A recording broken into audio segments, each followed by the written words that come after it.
Very good morning to all of you, the various panelists present today, the participants. It's actually a pleasure and honor both for CII to invite you all for this webinar today. So, although the esteemed panelists actually do not need any introduction, but just to briefly introduce Mr. Gopichand Pullela, who is the Chief National Coach of the Indian badminton team. Under his guidance, Indian badminton players have won many golds at several national and international events such as Olympic Games, Commonwealth Games, there's some noise, Asian Games, Thomas and Uber Cup, Super Series, World Grand Prix, and several others. The other esteemed panelist today is Dr. Gopichand Katragadda, who is the Chief Executive Officer and founder of Meylin Foundry, which is an AI company with a vision to transform human experiences and outcomes in wellness, media, entertainment. Prior to this, Dr. Gopi has been the Group Chief Technology Officer and Innovation Head of Tata Sons, Chairman and Managing Director of GE India Technology Center. He has been steering the growth and research and innovation in several organizations. In conversation with Mr. Pullela and Dr. Katragadda will be Mr. Sateesh Andra, who is the Managing Director of Endiya Partners and serves on the board of many organizations or companies. So with this brief introduction, I welcome you all and look forward to a very engaging session with insights for all of us as to how we can actually stay resilient during this current pandemic and what would be the leadership styles that would help us to navigate in these unprecedented times. Over to you, Mr. Satish, for taking it forward. Thank you, Namita. Good morning, all. Want to welcome Gopi Pullela and Gopi Katragadda. So I'm flanked by two Gopis, not Gopikas, but no different. Both of them are extraordinary, in terms of their skills and gratitude and positivity. Definitely, this is a great occasion.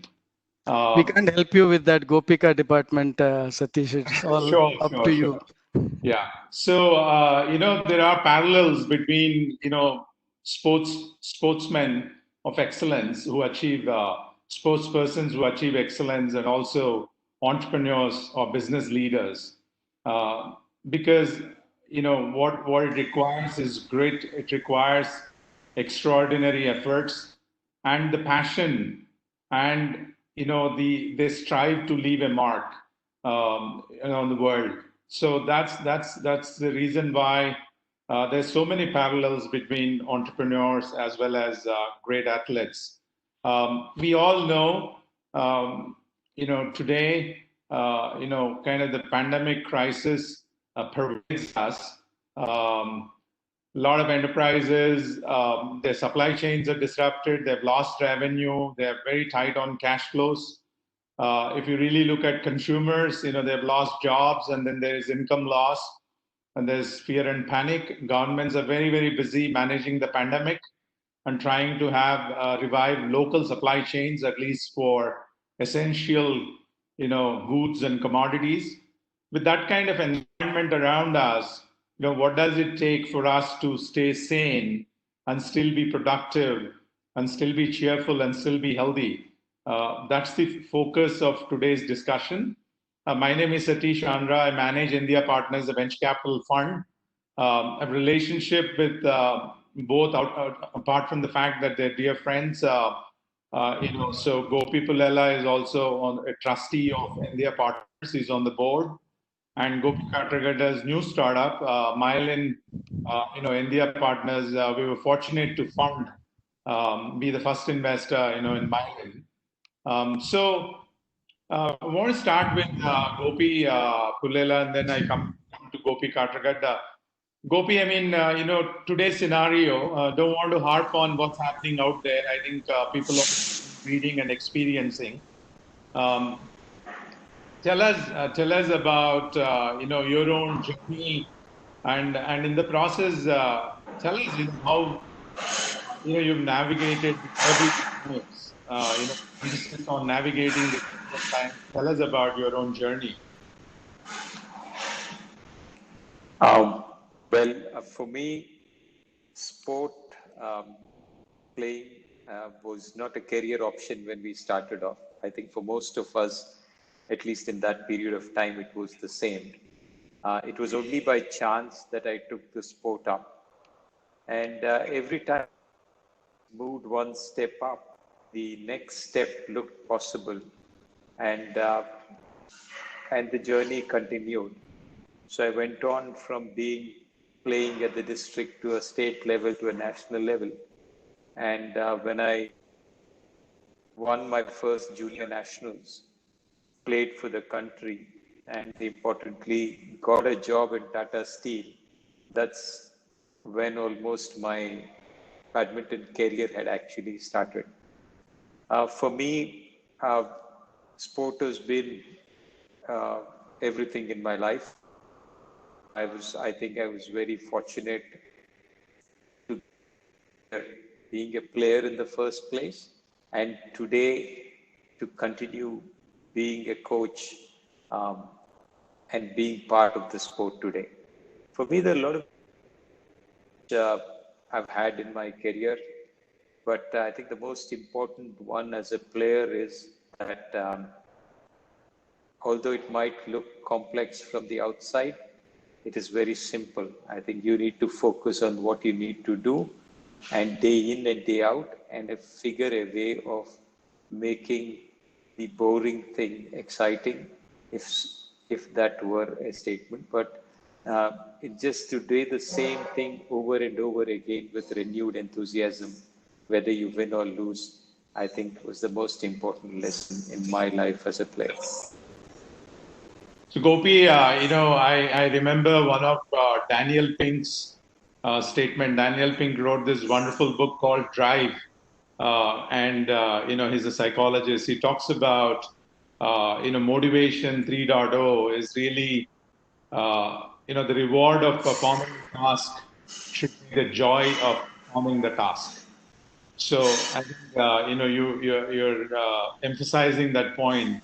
While it might look mundane, but that persistence and that what you enjoy while doing it and doing it consistently is very necessary. Go ahead. Yeah.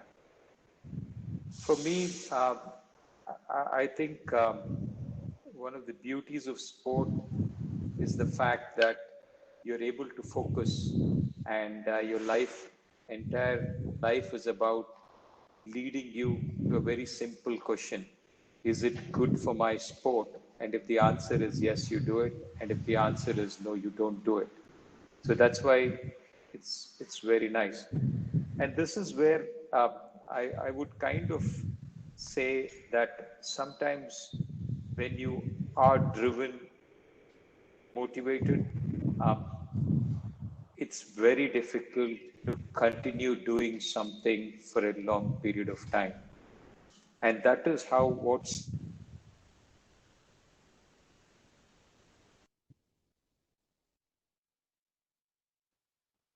Hello. I think Gopi, you're on mute. I'm not sure how that happened. No, Yeah. I think the bandwidth issues came up. Okay. Okay. Go ahead. For me, yeah, I don't know where I got lost, but for me, important thing is that if you're motivated, hardworking, I think it's very difficult to actually go on that path for very long. But if you're loving what we do, if you're involved in what we do, I think then the exact words become sweeter. So I think sacrifice, hard work, discipline, difficult things, but when you put it up with love, liking, involvement, I think the whole dynamics change. And for a long period of time, and I had this big dilemma in my mind because people come up as psychologists and tell me to write down your short-term goals, your medium-term goals, your long-term goals, and then the whole thing about was goals, goals, goals. But in my life, I've had playing career. I've had 3 surgeries on my left knee and a surgery on my right knee, and about 3 fractures on my ankle. Uh, so helped me to kind of keep the goals, because every time I would write one, it would not go.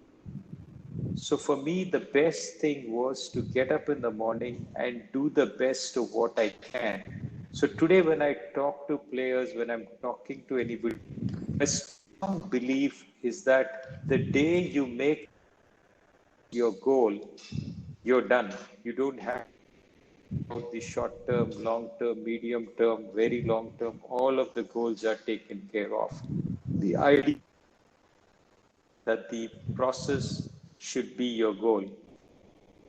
Process day in and day out is what your goal is, and the goals will take care of themselves.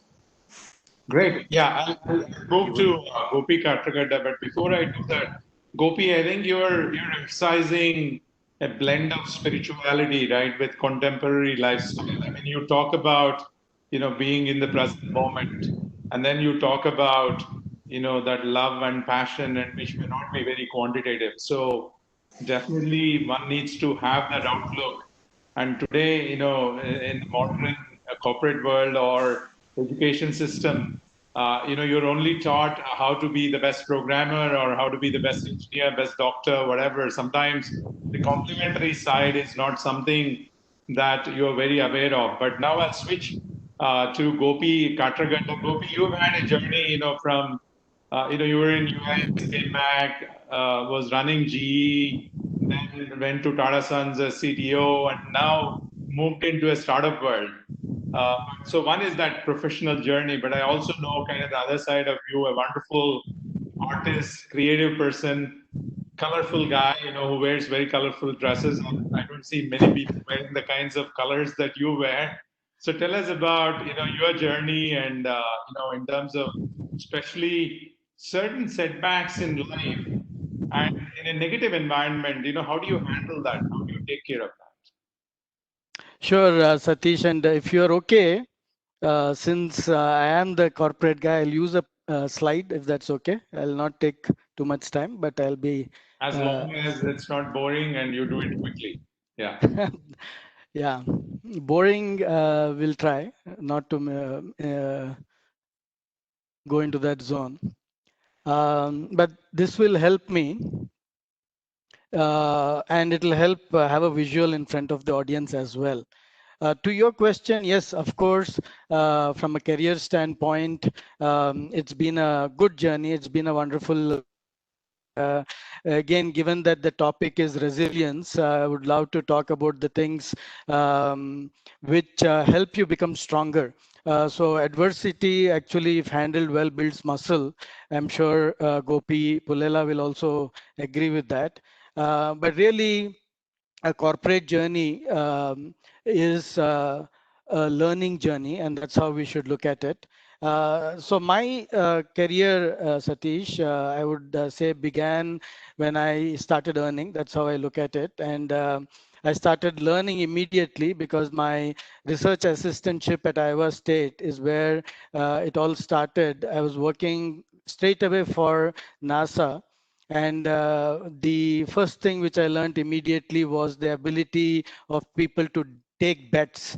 Just like Pullela Gopichand, he is taking bets and giving his time to creating national champions. My major advisor similarly put me in front of NASA scientists and multiple as a graduate assistant straight from India.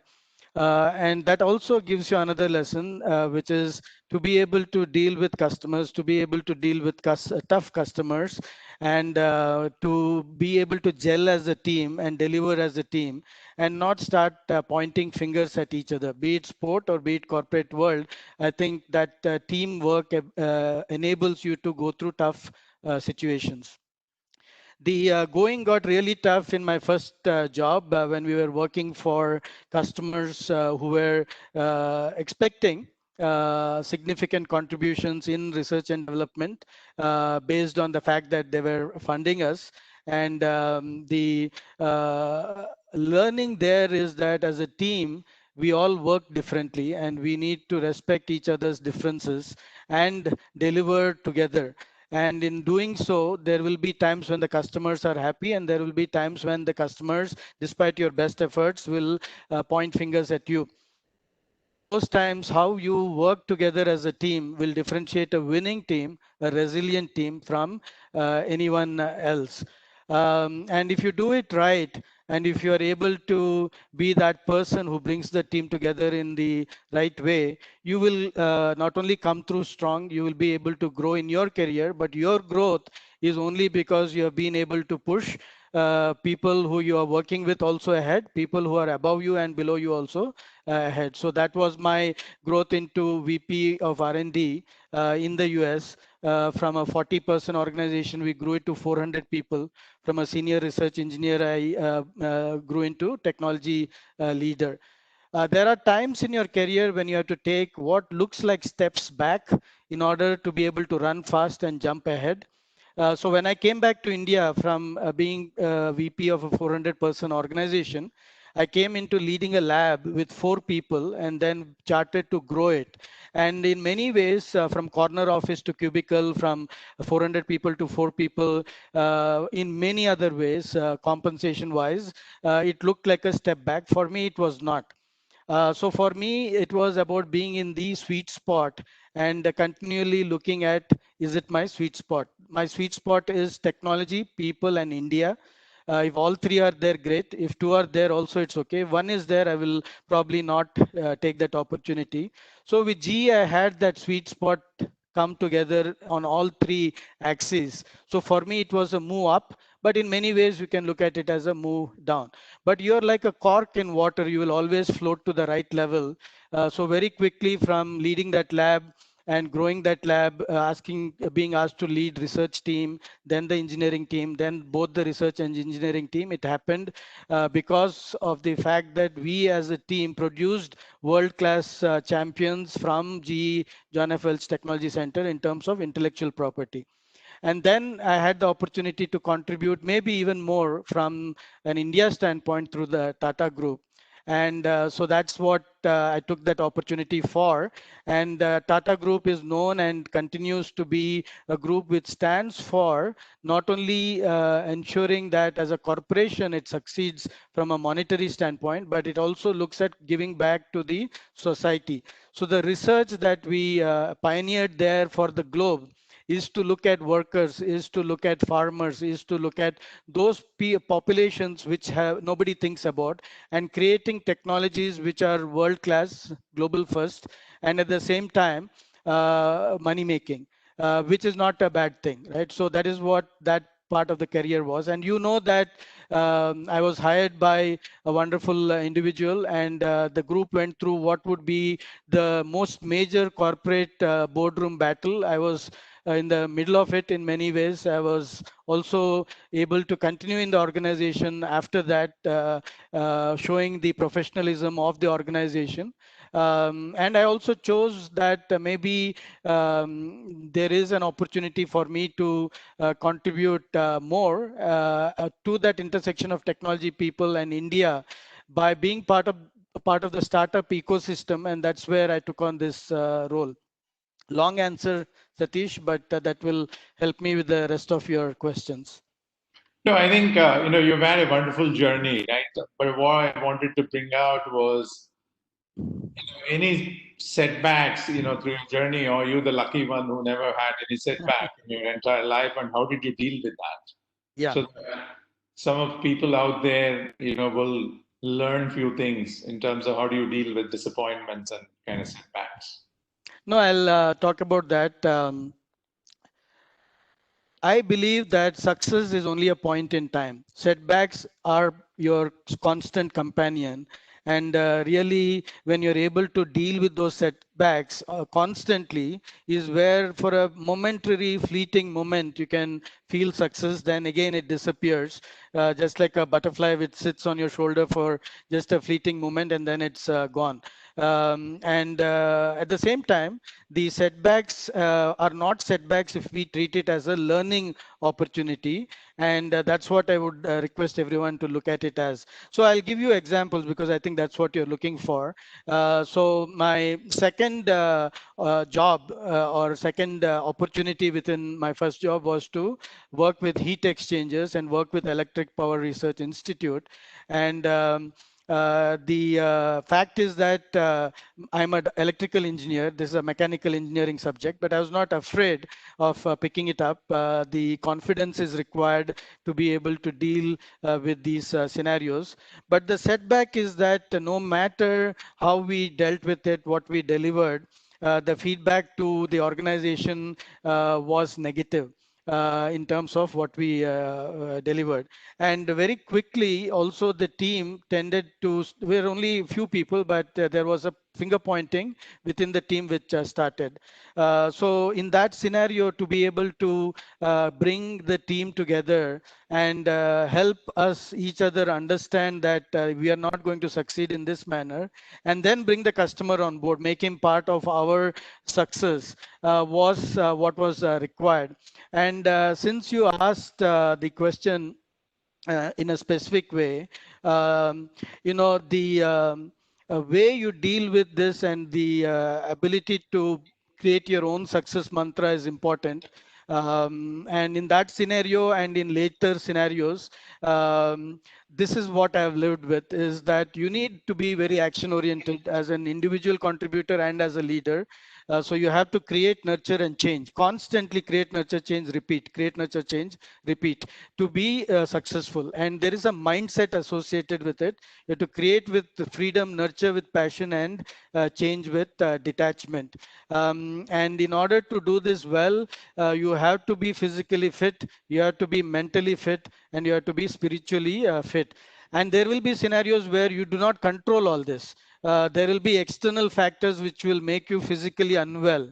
There will be external factors which will make the best of us mentally unprepared. And there will be external factors which will put us in a spiritual corner. And that's where being able to leverage relationships, leverage inner strength, and bring back the memories of success, bring back the memories of the sweet spots. These are all things that will help. There are several other examples, Satish. So that was at the beginning of my career. Later in my career, I was given a matrix role.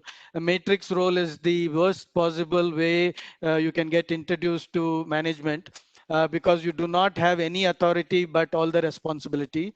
But in order to make everyone partner with you globally in India, globally, and not step on their shoes, you have a role which is above them, but in a manner it is a peer. And in order to be successful in these kinds of roles, it requires you to have zero ego.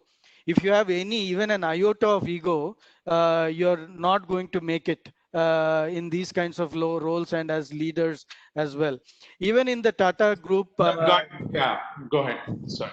No, even in the Tata Group, I think everybody is intending to do the right thing and to be able to channel the right positive spirit of the group and make that much larger than the negative things which were happening.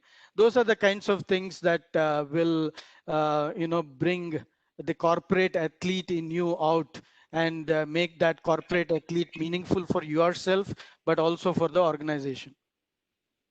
No, thank you. Thank you, Gopi. But on the lighter side, I must tell you, you've had a good life and blessed life. So God bless you. I think, many, many more, obviously people, the biggest difficulty that I see is translating some of these into actions, right? Then who do you go to assimilate, this kind of knowledge, right? So create is like freedom, or nurture to passion, change is detachment. That's a very, very in-depth subject, right? Detachment, is easy to talk about, but it's so difficult to implement or practice, right? In reality, because you're so possessive, you think that the world doesn't exist without you getting it, but to, get that into execution mode is a big challenge. Now I want to go back to Gopi Pullela, and in both of you, I mean, I'll start with Gopi. Just Gopi, how does one deal with this pressure and uncertainty? Any guidance? There's tremendous pressure that nobody knows how tomorrow is going to be like. A lot of uncertainty, and added to that, social media world. I mean, every day we get, a few thousands of messages and hundreds of Twitter and Facebook messages. So, how does one deal with this pressure environment as well as uncertainty? For me, in some ways, it reminds me of my playing days and your life as a player. Because for you to perform well, it's very important that you stay off anything that is negative. Can you remove the slide, please? Whoever it is, yeah, please remove the slide. Yeah, go ahead, Bob. Yeah. It just reminds me of my playing days when there was a very conscious effort to remove any negativity out. So no newspapers, no watching television, and not interacting with people who would give a negative feedback was very, very important. It is obsessively followed to ensure that you kind of stay in that place which is ever positive. To the point that in Rio, when Sindhu's was playing, we almost had about 4 of us, the support team, the 2 physios, Subodh, Kiran, myself, and Sindhu. All 4 of us, along with some of the players, were actually sharing an apartment, kind of to ensure that there's no negativity coming. So there was no telephone, there was no interaction with outside people other than people whom we knew or people who came and met her in our presence. So we kind of obsessively protected her to ensure, because sometimes even a good intention, which is like we are praying for you and the whole country is watching you and want you to win, just puts in added pressure, which is too much to handle at the point of delivering. So I think from that point of view, I think it's as much as it's possible, it's important that we stay away from negative news, whether it's television or social media. That's one thing which I really think would be important. No, that's great advice. Put the blinders on and just focus on what you're doing. There's no need to process so much of information.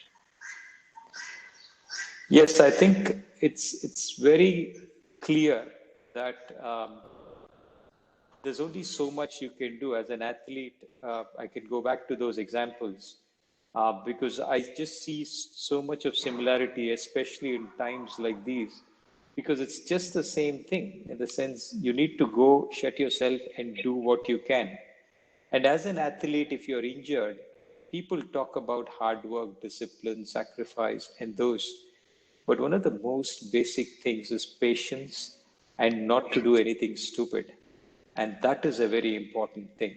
So in these times when things are uncertain, it's just very important just to stay safe and be patient and not to do anything stupid, because that's what's going to be important. Great. Yeah, Gopi, Katragadda, anything you want to share with uncertainty or pressure? No, I think Pullela Gopichand said it very well. I think critical is being flexible. Critical is being a constant learner, is being humble in the corporate world. So if you think you know the answer in a situation like this current pandemic, be it a country leader or be it a corporate leader, we are cooked and the country is cooked or the organization is cooked. So the best of leaders are like the leader of New Zealand, and it is surprising, maybe not at all, that the smallest country maybe had the best way to deal with an pandemic of this proportion. But that's also because there is an humbleness maybe which comes with being smaller. There is a flexibility which comes with being smaller. And there is an ability to learn from comes from being smaller. So if you can always remain that young student learner, that will be the best way to deal with uncertain situations. No, thank you, Gopi. Going back to Pullela Gopichand, Gopi, how do you find such qualities? I know when you're looking at folks who could be future champions, all these things matter, right? Quick thinking or problem solving, learning from failure, ability to deal with pressure. All these become very important. So, how do you scout for that talent? It'd be great if you talk about your journey. And likewise, once you're done, Gopi Katragadda will chime in with his thoughts. I think my screen froze, so I'm going to kill this WebEx window and then log back in. You can continue meanwhile. Yeah, thanks, Satish. For me, I think the word talent identification is something which has been, which comes back as a question. And a lot of people keep asking me this question. But truly, to be honest, I think the word talent identification is a largely overrated word, or a word which is probably wrong in a lot of ways. Because as human beings, I think at some point in my career, the recognition is that every kid is talented. We need to map where his talent is. And that is fundamentally something we are missing. Because a kid might be bad at badminton, singles, maybe he is good in doubles, maybe he is good in singles and doubles and badminton, but he is good in something else. But the confidence which he loses by not becoming a great badminton player in everything else. So, from that perspective, I think it's very important that we look at talent in a very different perspective. Having said that, when you look for skill, the next stage you look for physical abilities, which are speed, strength, power. As they grow up, you look for those qualities of being humble, being ready to push themselves day in and day out, and being emotionally calm after they lose, and emotionally calm after the win as well. And then you look for people who are hungry after achieving success. I think these are things which you would look, and they spring up every time in the career when you move up. It's not that you see 11-year-old and you can figure out. At 11, you can figure a few things, but at 15, there are a few things. At 17, 18, 20, 30, there are a few things which crop up. So for me, all of this together makes the person who truly is, and that could be an answer. Over to you, Opi. Yeah, so maybe if I can ask a follow-up question since Satish is joining in. So there is the talent, raw talent, and there is a willingness to learn. And I'm sure that you would have seen this in the sports world. Can you talk about that, Gopi, which is, I'm sure there is, both of those might be important, but how you view this. Not everybody has the same level of willingness to learn. Even though you're saying everybody might be, yeah, talented in their own way. So can you comment on this from your vantage point? There are kids who are exceptionally talented who can show a great variety of skill. But if we were to pick badminton specific, then at the highest level at the world, there is an element of physicality which becomes very important. So skill moves to quality, quality of strength, power, So if skill was defined as your artistic ability on code, power, strength are naturally born abilities as well, with only a marginal amount of improvement possible later. So what you're born with has a lot of importance there. So for me, raw talent is great, but how you use it, the words adaptability, the words flexibility, the words learning from failures, the words mental strength and technical smartness on code, all of these become qualities which you need to imbibe in. Raw talent is great, but for me, the talent to learn and unlearn is raw talent as well. Interesting. The ability to learn and unlearn is talent as well. Yeah. So Satish, I had asked the follow-up question on raw talent versus a willingness to learn. So I'll jump in with the follow-up from a corporate talent angle, if that's okay with you at this point. Yeah, you're muted, Satish. Yeah, please go ahead. Yeah. So obviously, similar scenario exists whether you're looking at talent in sport or in the corporate world. Each one of us want to have the world's best. There's no question about that. And the 1 hour interview is hardly a way to look at whether a talent can be identified. So that is definitely a point to be made. The interview is important, but homework is even more important. Homework not only of the person being interviewed, but the person who is interviewing needs to do a good amount of homework in terms of identifying talent for the purpose being the job being met in the corporate sector. However, I would lay out my learnings over the past several years of hiring great people. One is that if you think that you will not make mistakes, rest assured that you will make a mistake. You will make those hiring mistakes. So forgive yourself for that upfront. And then go into the homework and then go into the interview process. The important thing in the corporate sector is that the individual matches culturally, the individual matches from a ability to learn standpoint, an exact match in the domain required. Some people fall for the trap. I would advise that that is less important. If there is an adjacency you can hire from, but there is a willingness to learn, you will have a better luck, better chance of a person who will contribute to the organization the way you would like. But it doesn't stop at hiring. You need to groom the talent just like Pullela Gopichand would, and provide that opportunity for the individual, be it junior or senior, to grow. So the people form the basis of any organization, and that respect needs to be given, that time needs to be given to the talent.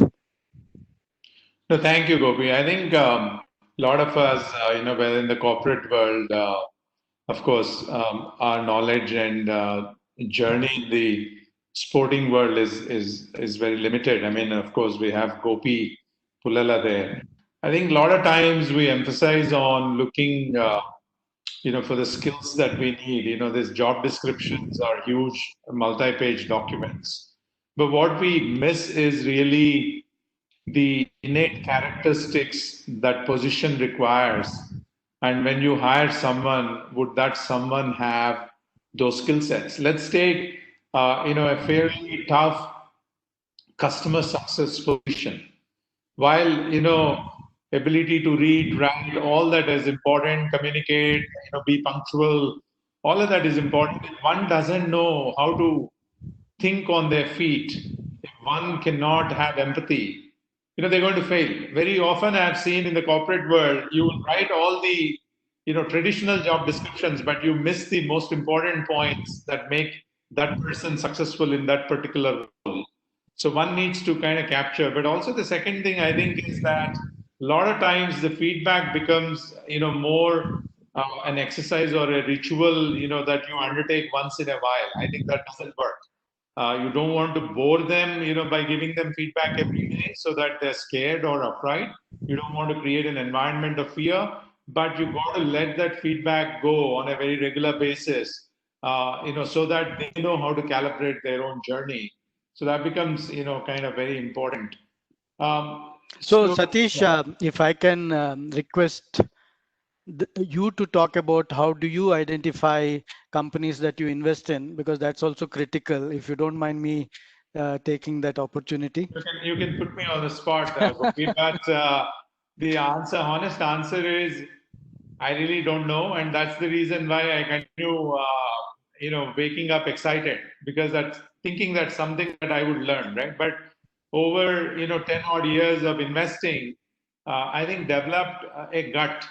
I'm pretty sure, if I go around the table, ask, Pullela or you, I mean, you would say the same that after a while, your gut tells you, what you need to do. I think people are so essential, and it's about people. I mean, in the startup or the business world, I keep telling people that rest of the capital is all a commodity. I mean, you will raise investment capital, but human capital is the most precious. Yeah. And so it's really, my analogy is if I'm hiring a brilliant programmer, right, I look for a Roger Federer, right? I look for what I mean by that is someone who is excellent, someone who is passionate, dedicated. It's an individual contributor role. But if I'm really looking to kind of build a team and move the company along, you've got to hire, those tennis players, doubles players, or those, relay runners, right? So they run their leg really fast, but they're also able to exchange the baton very smoothly because it's not sufficient if you run your leg very fast. If you bungle, in terms of exchanging the baton, then your team still will end up losing the race. So I Yeah. think definitely over a period of time, certain gut feel, but that's a journey. I think we'll continue, and that's the most interesting part, about Yeah. our journey. Yeah, Yeah. And you also coach your teams. absolutely. Yeah. So, we move to, the next, I think we talked a little bit about this, during your intros. But Gopi, Purnella, I want you to delve deeper into this, right? Again, adversity and failure. I think Gopi Katragadda talked about detachment in his slide. How do you deal with adversity and failure, right? You make all these plans and everything is going well, and now all of a sudden, things seem to be out of your control. What do you do? How do you pull back yourself? Um, I think, Satish, one of the things, and I might sound strange, or it's an analogy which comes out of my life of being a player and that switch when I took to becoming a coach. It was almost in a hurry that I became a coach. And today, when I look back, that's an aspect which for me was very important those days. So it's like at the end of your career, you're almost hanging on the edge of a cliff, and sooner or later, you're going to fall off the cliff. So instead of hanging on to the cliff with all your energies and just dropping off at some point without any control, rather, when you have a bit of control, you can decide to jump off the cliff and take off to your next career. I think that would sum up my thinking in terms of failure as well. That at some point, when you are fearful, when you think it might not work, or you sense in the gut that it's not happening, instead of hanging there too long, it's at some point it might be prudent to take the plunge into the unknown in a way, but actually use it as a springboard to take off to your next immediate step with enthusiasm.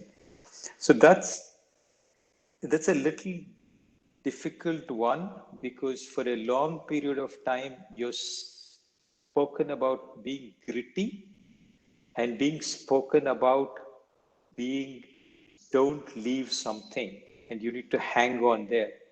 But with that equal amount of fervor, at some point when you have to let go, you have to do it with energy and enthusiasm, and you have to jump into the unknown, and you have to face the fears head on, and that would be important.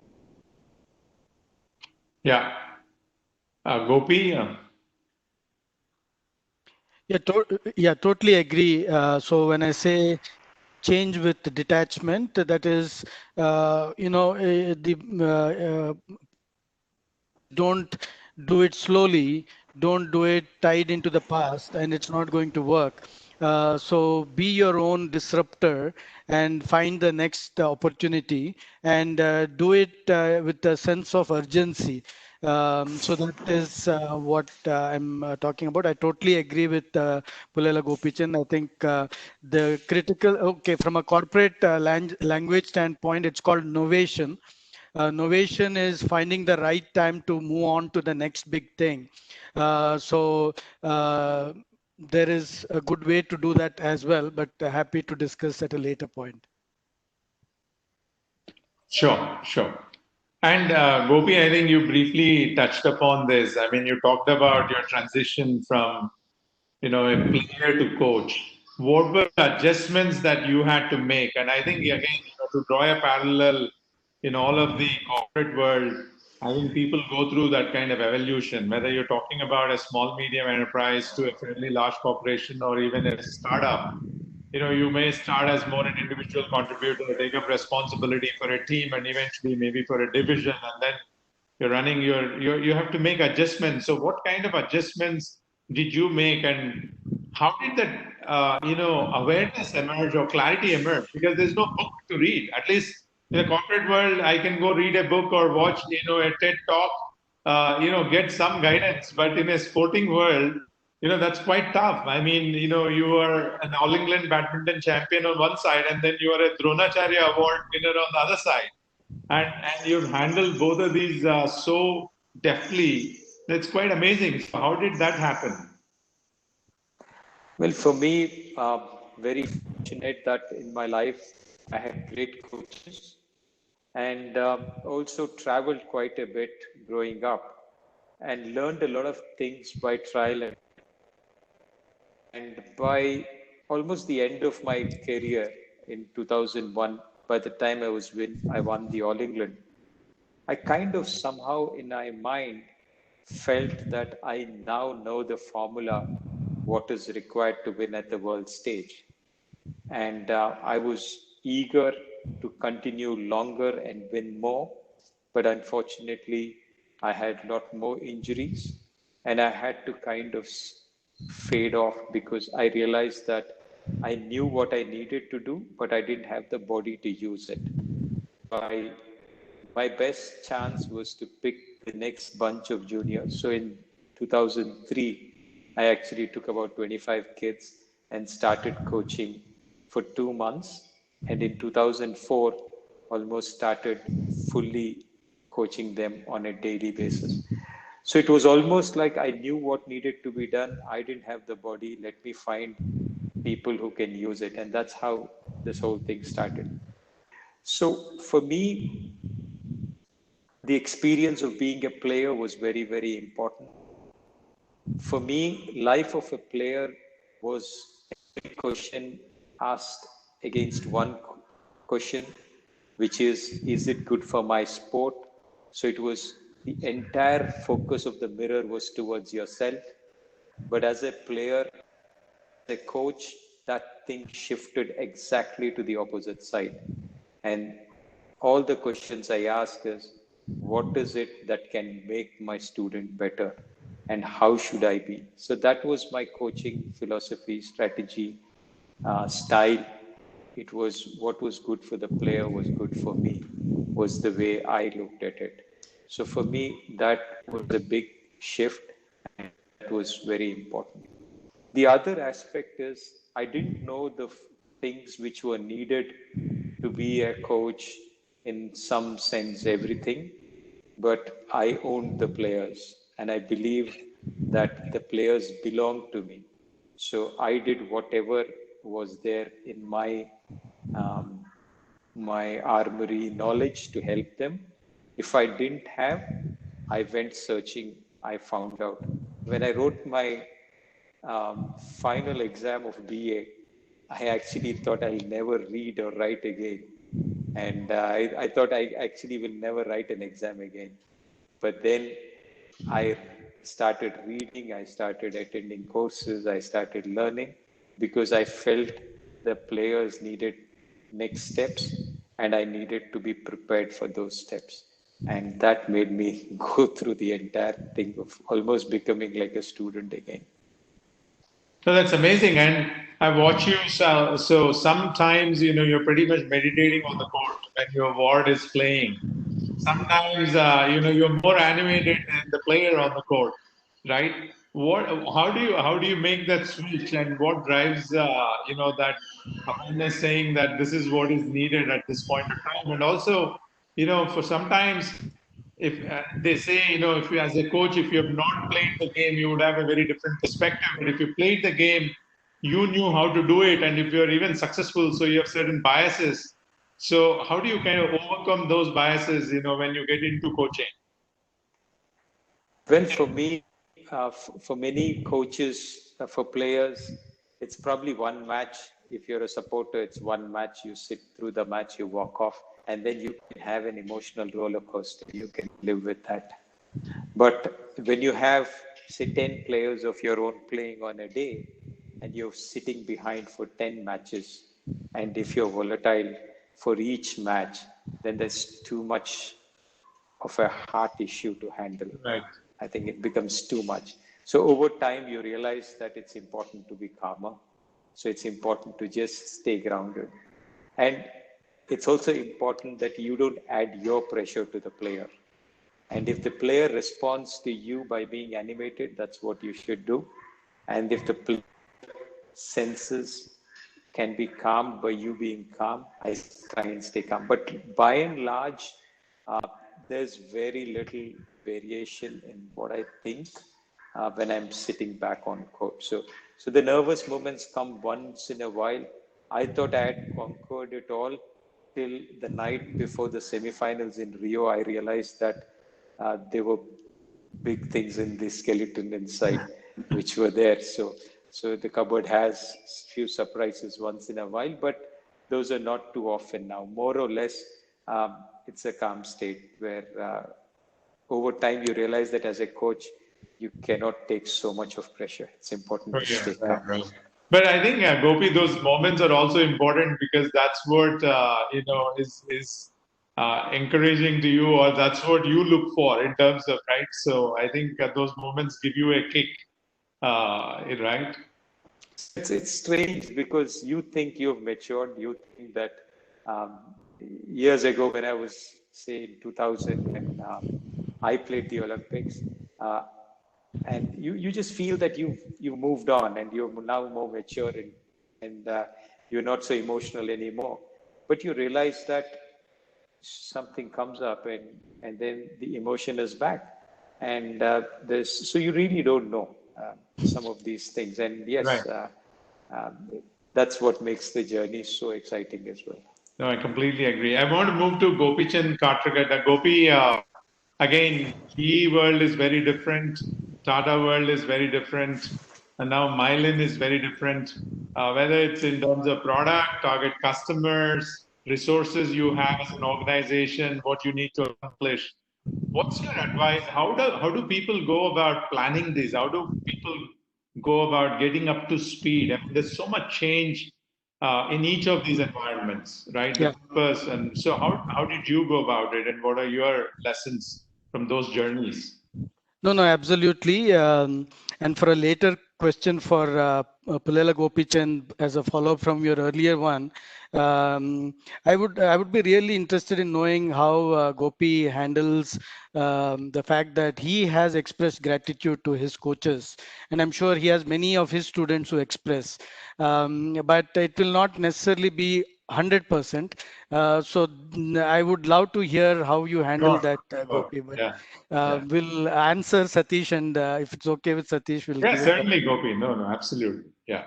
So Sateesh, I think just like Pullela Gopichand, I've had good people who have coached me. I'll give you an example. I was doing really well leading a team of scientists at the John F. Welch Technology Center, at which time there was an assessment called an executive band assessment, which was done by the global GE team. It was done in Hong Kong at that time. It could be done anywhere, but it's a bunch of people who are really good at what they do from Crotonville, who come and assess you, and they assess you by talking to people you worked with, you're talking to people you worked for, talking to people in the external industry, and so on. So one of the feedbacks that they gave me is that Gopi, whatever you're doing now will definitely not be the way you'll be successful into the future. And you know, you have your blind spots, and I definitely had mine. And so I asked, okay, tell me what is the area and how can I change? So they told me that, look, your leadership style is very personal. You know every individual, and you know every individual's family, you know their wives and kids, and you can talk to them in at that level. And as you grow, and the next level which you'll take up in an executive band role, it's going to be a very large team. It's going to be 250 to 500 people, and you will not be able to do that, and you'll feel so handicapped. And your only way to succeed will no longer be your way to succeed, right? So I listened to them, and you know, I did not agree with them in the sense that I felt I could still do it, but they were so right. It didn't happen at 250 level. I could still manage, but then the next level, I was totally lost. I was feeling ashamed that I couldn't remember people's name, forget their family.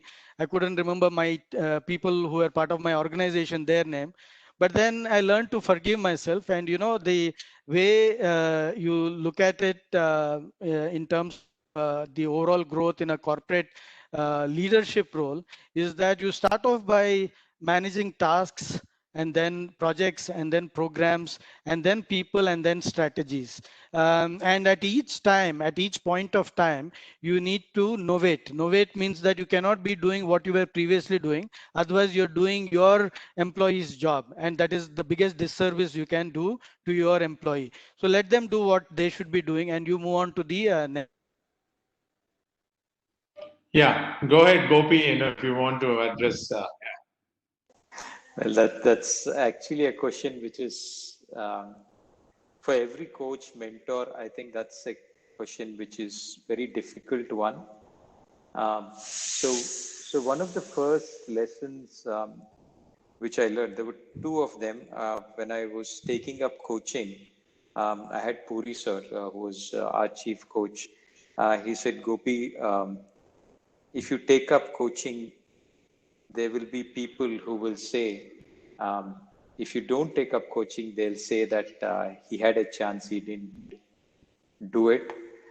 But if you take up coaching, there'll be everybody who will point 100 things at you. And that will continuously continue for as long as you coach. So even then, I suggest you to take up the coaching job. That's something which he said. The other thing which I had from a friend of mine was the Canadian chief coach, Ram. And Ram gave me this analogy which was told by a Canadian hockey coach that players are like young birds. You have to take them in your hand and nurture them properly. You can't hold them too tight because they'll suffocate and die. You can't let them too loose, they will fly off. But whether you hold them tight or whether you hold them loose, whether they stay in your palms or they fly off, be prepared, they will shit in your hands.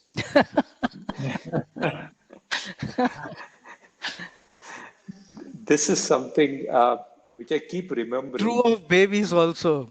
Right.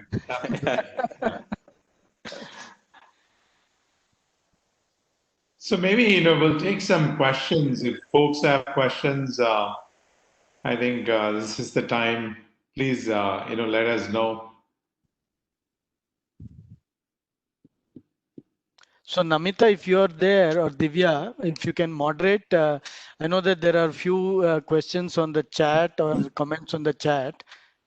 Yes, yes, sir. So there are a few questions. So first question from one of the participant is as to how to come out from failures in life in general and in particular during this kind of pandemic and negative environment. Maybe that's answered in questions from Yeah, Sateesh. yeah, You we can can combine cover that. that. Yeah. Yeah, maybe you can combine it the other way, which is, I think this is for Pullela Gopichand, which is how do you handle success? Yeah. Well, I think to be humble is important.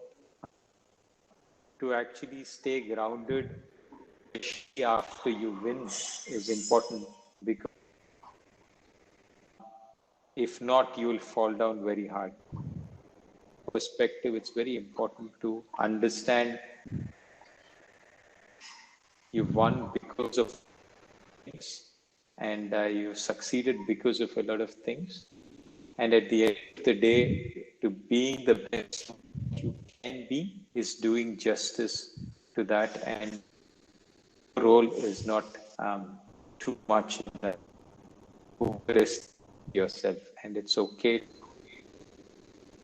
but just stay humble is what's important. Gopi, here's an interesting question for you. 19 all third set. How do you incorporate that in life? That in you alive and alert to taking those risks.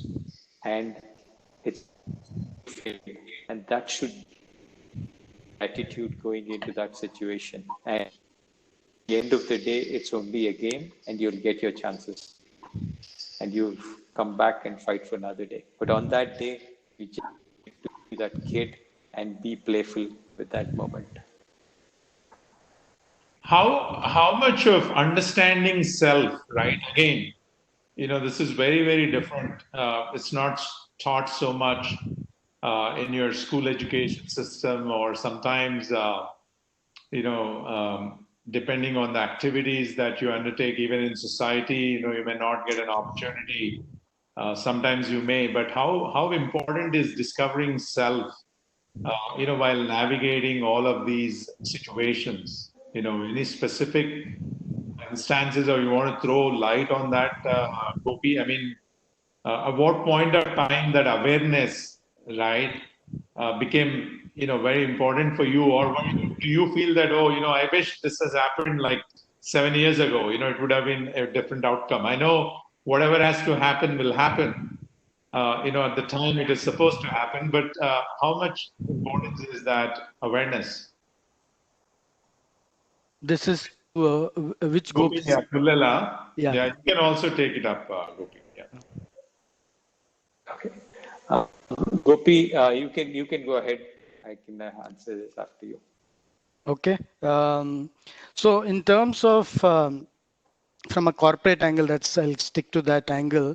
I think it's critical to understand your sweet spot for constant success and constant growth. So I might have mentioned this before. My sweet spot is really the intersection of technology, people, and India. And very clearly, very early. Hello.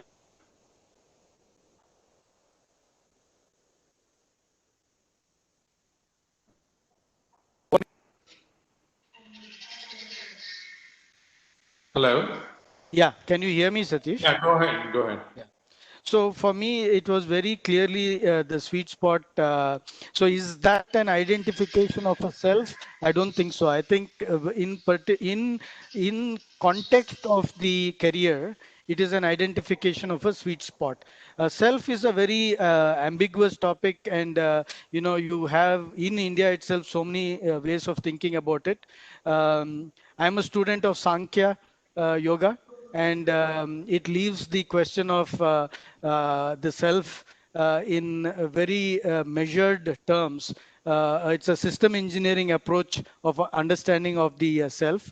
So not getting into that, but saying that in the corporate world, what is important is identifying your sweet spot so that you can repeatedly achieve that success. Sure, sure. How about Gopi Pullela? Do you want to? Yeah. I think to be aware of your emotions and to be mindful of what is happening and to have a clear understanding and awareness of things around you and what you're thinking is, I think, very important. Sometimes in the urge,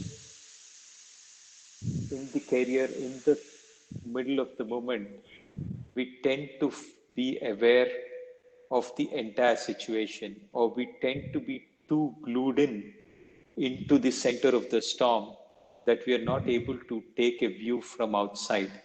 So it's very important that you are aware of your emotion without being emotional. You're aware of your thoughts as a witness from the outside. Then you can take decisions more. Great. Yeah, thank you. Thank you, Gopi. Any more questions from the participants?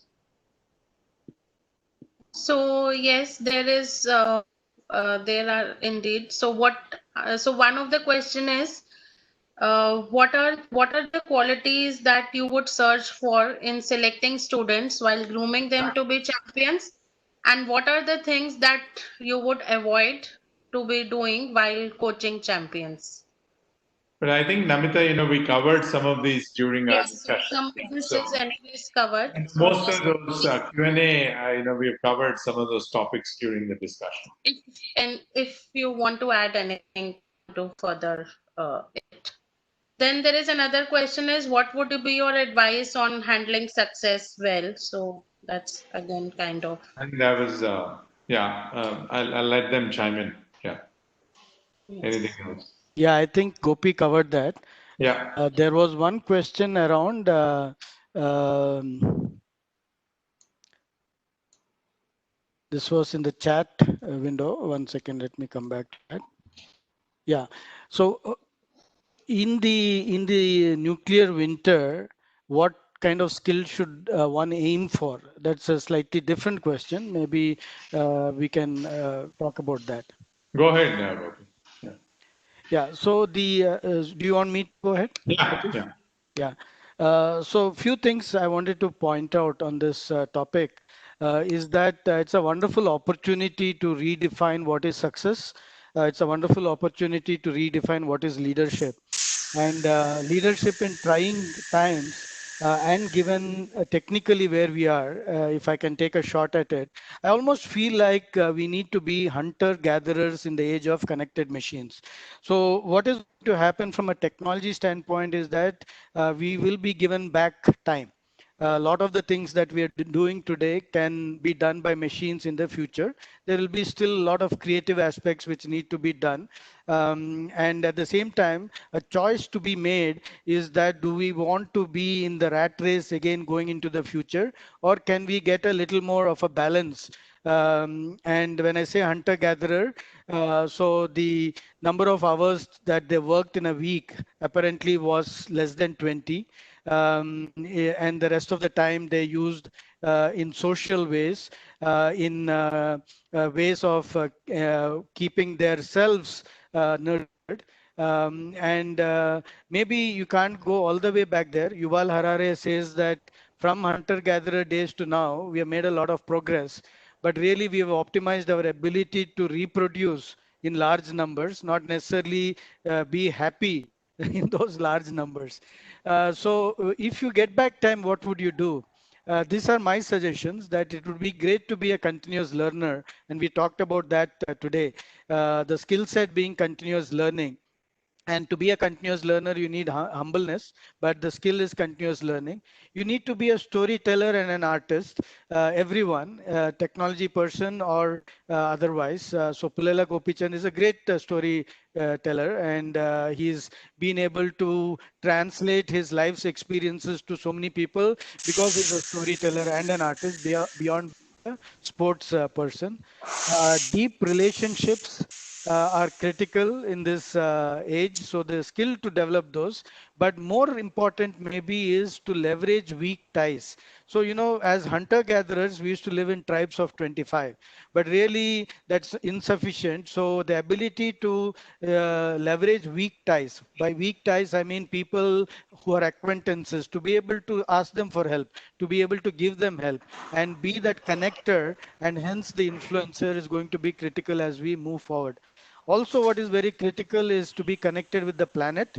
I think leadership without this aspect is going to be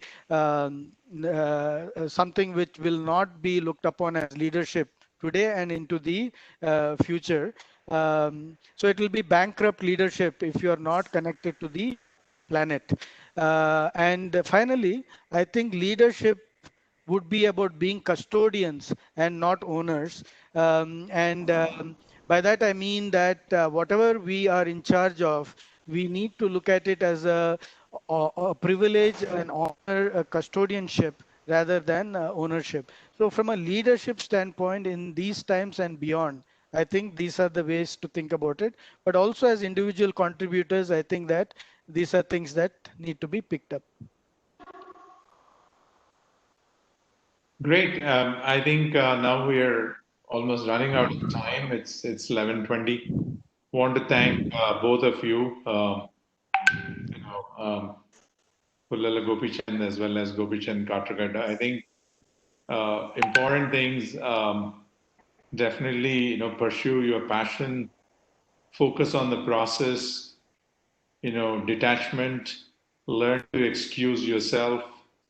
Right. I think all these are obviously the nuggets that we've heard, from these folks who've been very, very successful. I think the biggest challenge is how do you internalize and how do you implement? So that's the key. Wishing you all the very best. I want to thank Gopi Pullela as well as Gopi Katragadda and CII for hosting this session. Good luck to everyone. And this also will pass. Hope we'll all kind of get back to near normal or normalcy very soon. Take care. Bye bye. Thank you, Sateesh. Thank you, Pullela Gopichand. Thank you. Thank you, Thank you, Sateesh. CII. Thank you, Gopichand. Thank you. Thank you, Mr. Pullela. Thank you all.